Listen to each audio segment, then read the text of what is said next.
All right, so a couple of quick things for if you're getting tight up here in your upper trap, okay? So it tends to happen, especially when you're doing a lot of sitting, tends to be one way to go.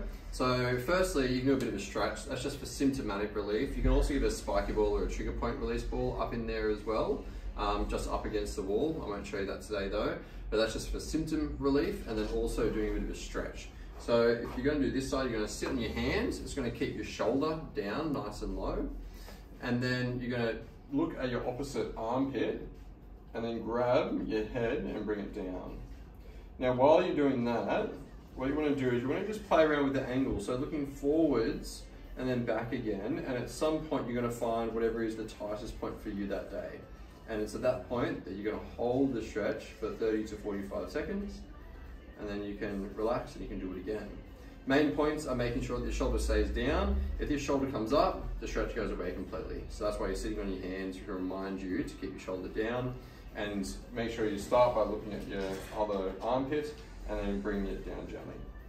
Okay, so holding that for 30 to 45 seconds. That's for symptomatic relief, but then the things that are actually going to fix it, get it functioning better, are going to be something different. So number one, doing shrugs. So basically what we're trying to do is we're trying to tell or remind these muscles what is on and what is off, and that it doesn't need to do all the stuff in between. So palms facing forwards, up nice and tall, arms at about 45 degrees, and then you're going to shrug up towards your ears, and you're going to hold it there for about 5 seconds, and then you're just going to relax back down again, really relax and breathe out of the bottom position. And when you're coming up, you want to be pulling up hard enough that you really feel like you're going to get a cramp in there. It should be back here.